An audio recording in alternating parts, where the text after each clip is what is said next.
नमस्कार, IBC 24 देख रहे हैं आप और मैं हूं आपके साथ अविनाश कर। यह है एमपी का खास बुलेटिन मध्य प्रदेश में आज क्या हुआ। और शाम 7 बजे की दो बड़ी खबरों से सबसे पहले आपको रूबरू करा दे। ग्वालियर की खबर है, ट्रक में आग लग गई, धू कर ट्रक जलकर खाक हो गई। ट्रक चालक और क्लीनर ने कूद कर अपनी जान बचाई है। जबकि दूसरी खबर खरगोन से है, हादसे में बाइक सवार पति की मौत हो गई है। पुलिस ने ट्रैक्टर को जब्त किया है, ड्राइवर फरार है। ट्रैक्टर ड्राइवर की लापरवाही के चलते खरगोन में हादसा हुआ। जबकि ग्वालियर में एक ट्रक में चलती ट्रक में आग लग गई।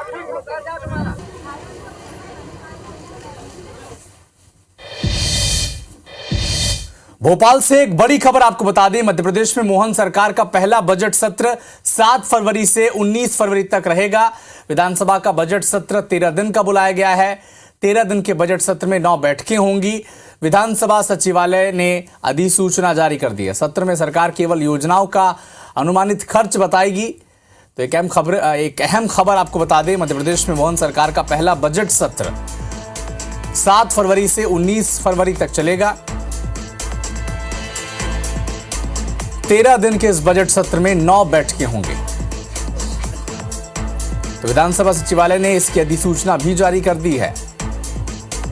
तो एक अहम अपडेट आपको बता दें, लोकसभा चुनाव के बाद जुलाई में प्रदेश का बजट आएगा और मध्य प्रदेश में मोहन सरकार का पहला बजट सत्र की तारीख अब सामने आ चुकी है। 7 से 19 फरवरी तक विधानसभा का बजट सत्र चलेगा।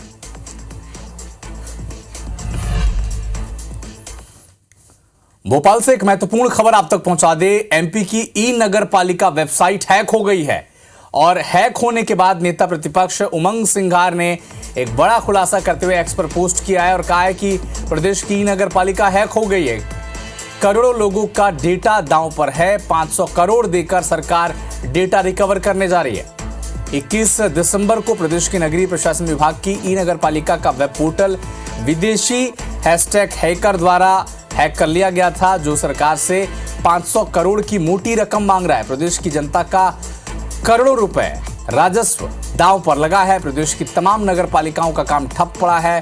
सॉफ्टवेयर के हैक होने से प्रदेश की जनता का डेटा भी हैक हो गया है। जनता का विकास अवरुद्ध है।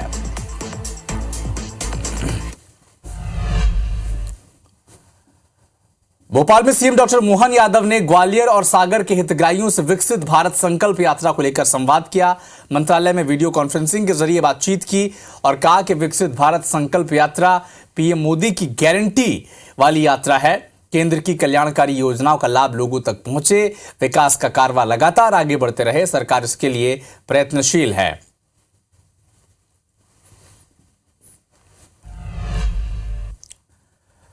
मध्य प्रदेश के 14 जिलों में नगरीय निकायों के 22 वार्ड में उपचुनाव हुए, जिनमें से 16 वार्ड में बीजेपी ने जीत हासिल की है, जबकि 3 में कांग्रेस ने जीत हासिल की है। 3 में निर्दलीय प्रत्याशियों ने कब्जा किया है। पहली तस्वीर आप देख रहे हैं भोपाल की, जहां पर मुस्लिम बाहुल्य सीट से बीजेपी के पार्षद डॉक्टर रेहान सिद्दीकी जीत गए हैं।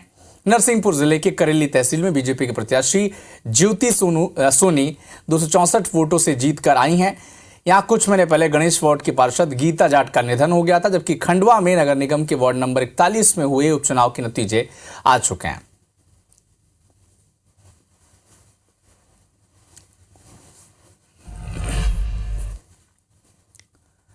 लोकसभा चुनाव से पहले कांग्रेस पार्टी के भीतर एक बड़ा सफाई अभियान चलने जा रहा है। चलने की तैयारी कांग्रेस पार्टी कर रही है। दरअसल हाल में ही जो बैठक हुए हैं, जिसमें विधानसभा चुनाव के हारे हुए प्रत्याशी और पॉलिटिकल अफेयर्स कमेटी के सदस्यों ने भीतर घातियों को पार्टी से बाहर करने की मांग की थी। हारे हुए प्रत्याशियों ने यहां तक कह दिया था कि कांग्रेस में आस्तीन के सांप खुलेआम घूम रहे हैं, लिहाजा ऐसे लोगों के खिलाफ अगर एक्शन नहीं लिया जाता तो लोकसभा चुनाव में जीत मुश्किल है। हालांकि कांग्रेस ने तय कर लिया है कि 12 जनवरी को अनुशासन समिति की बैठक होगी, जिसमें भीतर घातियों के खिलाफ बड़ा एक्शन लिया जा सकता है। बैठक के पहले प्रत्याशियों ने लिखित में भीतर घातियों की रिपोर्ट पीसीसी को दे दी है। कल की बैठक में यह भी सुनिश्चित किया गया है कि अनुशासन समिति की बैठक इसी सप्ताह हो रही है और संभवतः उसके लिए 12 तारीख मुकर्रर हो सकती है। उसमें वो सारे प्रकरण सामने आएंगे और जो भी भीतरघात करने के दोषी हैं उन पर एक्शन होगी और होना भी चाहिए। मैं उसका पक्षधर हूँ बतौर कार्यकर्ता।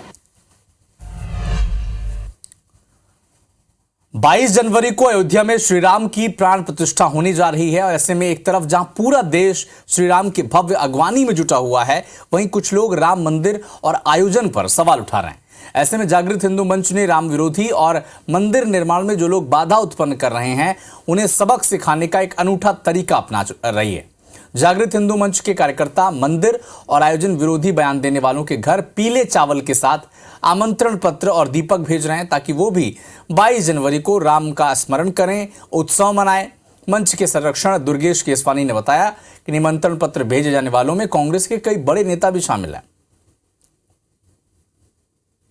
22 तारीख को दिवाली का ऐसा ही खुशियां मनानी है, दीपक जलाने हैं, बंधनवार सजाने हैं, रंगोली सजानी है और आसपास के जो मंदिर हैं वहाँ पे हमें निश्चित रूप से भगवान के दर्शन कर आशीर्वाद लेने का काम करना है।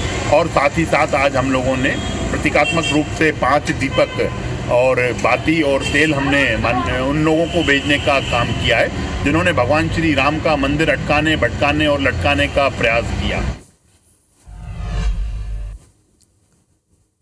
इंदौर के महापौर पुष्यमित्र भार्गव के बयान के बाद राम मंदिर के मुद्दे पर अब सियासत तेज हो गई है। दरअसल इंदौर में 22 जनवरी के दिन मॉल रेस्टोरेंट पर राम मंदिर की प्रतिकृति लगाने के लिए इंदौर महापौर ने आह्वान किया था और इस बयान को लेकर कांग्रेस के प्रदेश प्रवक्ता अनीमुल खान सूरी ने निशाना साधा और यह भी कहा कि राम मंदिर लोगों की आस्था का विषय है, इसे बाध्यता बनाने की कोशिश नहीं की जानी चाहिए।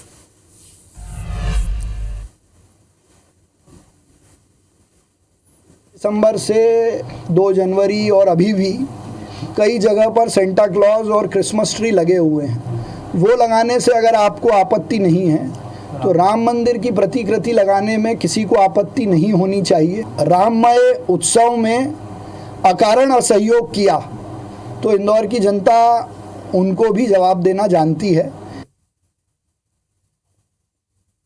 माननीय महापौर जी से मैं कहना चाहता हूं, राम मंदिर आस्था का विषय है, इसको बाध्यता बनाने का कार्य ना करें। भारत एक धर्मनिरपेक्ष राष्ट्र है, हमारे मौलिक अधिकार भी हमको अधिकार देते हैं कि हम किसको पूजें किसको ना पूजें।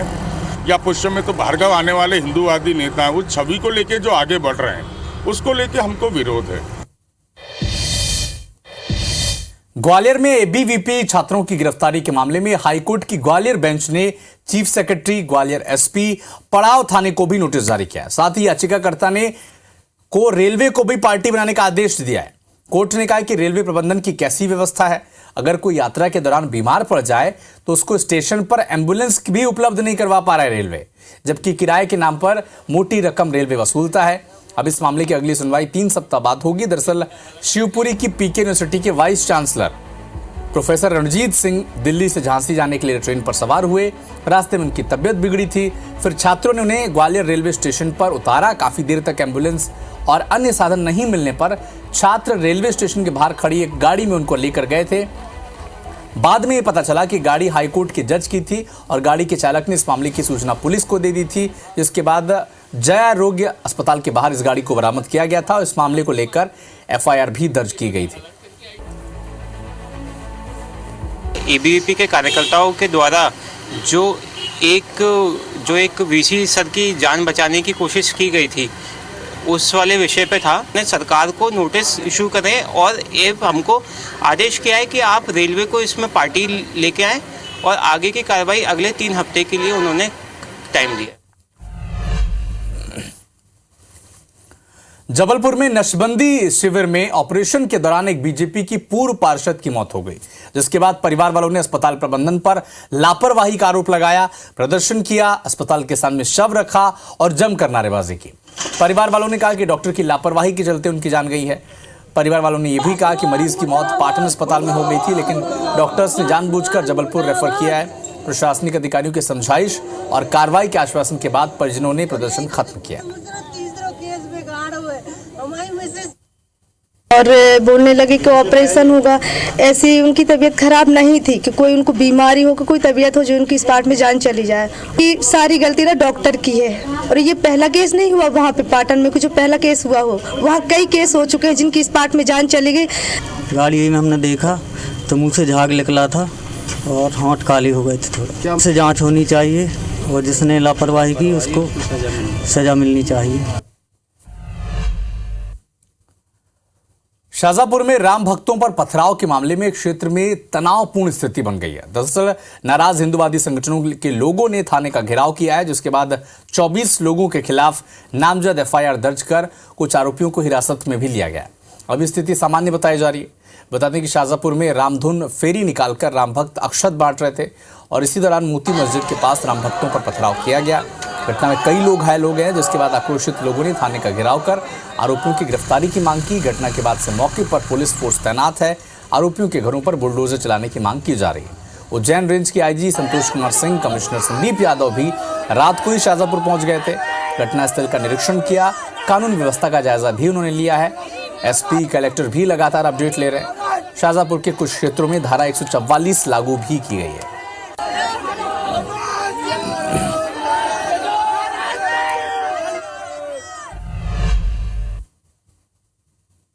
रैली निकल रही थी राम जी, तो उसमें शामिलता में तो हम जा रहे थे जय श्री राम करते हुए, उधर से उनके नारे लगे एकदम। और फिर उसके बाद में उनने पत्थर चलाने चाकू से मार दी, मेरे को पकड़ लिया। हनुमान जी के मंदिर से फेरी चालू करी थी और उधर से काचीवाड़ा होते हुए हम हैप्पी मेमोरियल स्कूल के यहाँ पे पहुँचे, जहाँ पर मस्जिद के पास से एक युवक बाहर निकल के आता है और ढोल वाले को पकड़ के कहता है कि इधर आपका एरिया नहीं है, इधर आप सायम नहीं निकाल सकते, और गाली गलौज करने लगा। तलवार निकाल कर तलवार देखी थी मैंने उसके हाथों में लहराती हुई, और जिसमें एक हमारे भाई को चोट लगी है तलवार से। जो अक्षत बांटने वाली जो टोली थी, जो निमंत्रण जो बांट रहे हैं, उसके साथ में कुछ घटना हुई है। इस प्रकार की बात हमारे पास सामने आई। तत्काल हमारे द्वारा फोर्स भेजा गया और जगह जगह हमने प्लेट और पॉइंट्स लगाए हैं, और उसमें एक व्यक्ति को हल्की सी चोट है और जिसमें हमने एफआईआर की है। मांग करता हूं कि विधर्मियों को तुरंत ही रात में गिरफ्तार किया जाए, क्योंकि चिन्हित हो चुके हैं, फुटेज प्राप्त हो चुके हैं, उन्हें तुरंत गिरफ्तार किया जाए। और उन विधर्मियों के मकान भी आगे की कार्रवाई के लिए तोड़े जाने का भी निर्देश दिए हैं। मुरैना जिले में चंबल नदी से रेत का अवैध उत्खनन करने वाले माफिया पर मुख्यमंत्री डॉक्टर मोहन यादव की नाराजगी के बाद प्रशासन ने अब कार्रवाई शुरू कर दी। वीडियो कॉन्फ्रेंसिंग में चंबल संभाग के कमिश्नर पर प्रमुख सचिव वीरा राणा ने नाराजगी जाहिर की थी। रेत माफिया पर कार्रवाई नहीं होने पर नाराजगी जाहिर की थी, और इस नाराजगी के बाद अधिकारियों ने बंडवा घाट पर पहुंचकर डंप रेत के टीलों को नष्ट किया है। बताया जा रहा है कि 700 से अधिक ट्रॉली डंप किए गए थे, जिन्हें हटाया गया।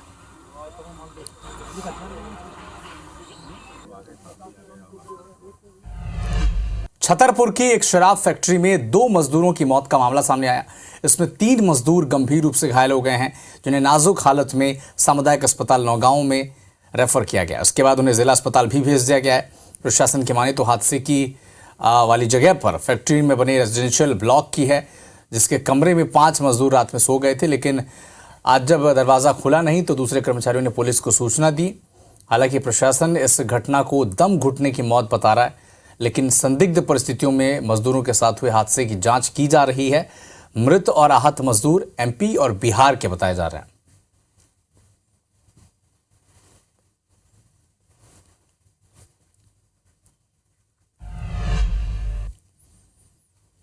आगर मालवा से एक महत्वपूर्ण खबर आपको बता दें। निर्माणाधीन और ऊर्जा प्लांट में भीषण आग लग गई है। देर रात अज्ञात बदमाशों ने प्लांट में आग लगाई है। सौर ऊर्जा प्लांट की मशीनें जलकर खाक हो गई हैं।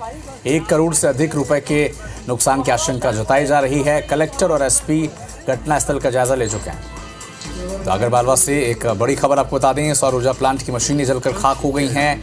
लाख करोड़ों का नुकसान इस पे बताया जा रहा है कि 1 करोड़ से अधिक के नुकसान की आशंका जताई गई है। 3 टीमों का गठन कर दिया गया है और मामले की जांच अब शुरू हो गई है। खबर रीवा के सैनिक स्कूल से है, जहां पर 10वीं का एक छात्र लापता हो गया और मामले का खुलासा तब हुआ जब स्कूली छात्रों की गणना की गई। घटना की जानकारी जैसे ही मिली, स्कूल प्रबंधन ने परिसर में तलाश की, लेकिन छात्र का कोई सुराग मिला नहीं। इसके बाद छात्र के परिजनों को सूचना दी गई। पुलिस मौके पर पहुंची, परिजन भी स्कूल पर मौके पर पहुंचे और प्रबंधन पर लापरवाही का आरोप परिजनों ने लगाया है। स्कूल प्रबंधन की शिकायत पर पुलिस ने केस दर्ज कर मामले की जांच शुरू कर दी है।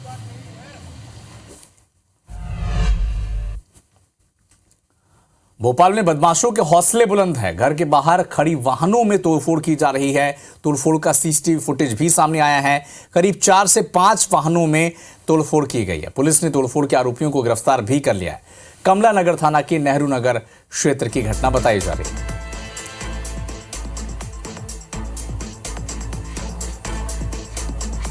तो बदमाशों के हौसले भोपाल में कितने बुलंद है, ये तस्वीर उसकी बानगी है। तोड़फोड़ का सीसीटीवी फुटेज भी सामने आ चुका है। हालांकि पुलिस ने तोड़फोड़ के आरोपियों को गिरफ्तार कर लिया है।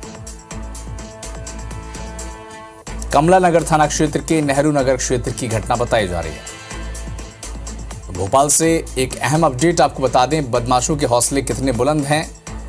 एक कार में तोड़फोड़ करते हैं, हालांकि पुलिस ने आरोपियों को गिरफ्तार कर लिया है।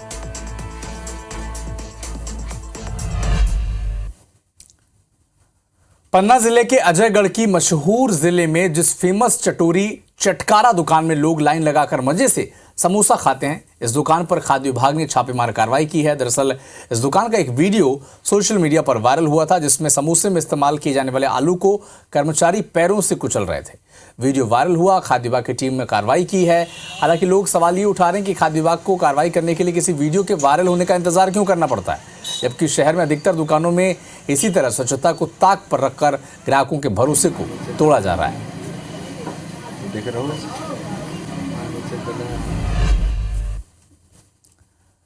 रायसेन में पुल के नीचे कार गिर गई और इस हादसे के बाद ड्राइवर की मौत हो गई पानी में डूबने के चलते। और ये पूरा हादसा हुआ कोहरे के चलते, क्योंकि विजिबिलिटी कम थी। सुबह के वक्त यह हादसा हुआ और अब क्रेन की मदद से इस कार को निकाला जा रहा है। लेकिन इस सड़क हादसे में ड्राइवर की मौत हो गई।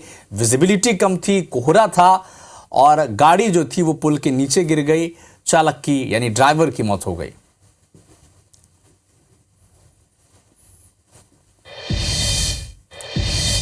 नरसिंहपुर जिले के गोटेगांव तहसील के कस्बे सर्रा में आयोजित भागवत समूचे मध्य प्रदेश में एक चर्चा का विषय बन गया है। दरअसल कथा का आयोजन एक मुस्लिम परिवार कर रहा है। इसको करने वाला नियाज खान परिवार है। परिवार नियाज खान मुस्लिम समुदाय से ताल्लुक रखते हैं, लेकिन उनकी श्रद्धा सनातन धर्म में है। नियाज खान का झुकाव सनातन धर्म में उस समय से हुआ जब ब्रह्मलीन शंकराचार्य स्वामी स्वरूपानंद सरस्वती जी से उनकी मुलाकात हुई। इसके बाद धीरे धीरे कर नियाज खान, उनका पूरा परिवार ज्योतिश्वर स्थित आश्रम में जाने लगा। नियाज मानते हैं कि उनके परिवार आज भी वो सब कुछ करते हैं, उसके पीछे सनातन परंपरा और भागवत कथा की आस्था है। दूसरा पहलू ये भी है कि जैसे ही ये खबर मुस्लिम समाज में फैली, उसके बाद उनकी आलोचना शुरू हो गई। जबलपुर और नरसिंहपुर के मुस्लिम धर्म गुरुओं ने फतवा तक जारी कर दिया, धमकी भी दे दी और इन तमाम धमकियों को दरकिनार कर नियाज ने कथा का आयोजन जारी रखा है। तो श्रीमद् भागवत कथा, लेकिन इसका आयोजन किसी हिंदू धर्म के व्यक्ति ने नहीं किया, बल्कि एक मुस्लिम समुदाय के व्यक्ति ने किया है।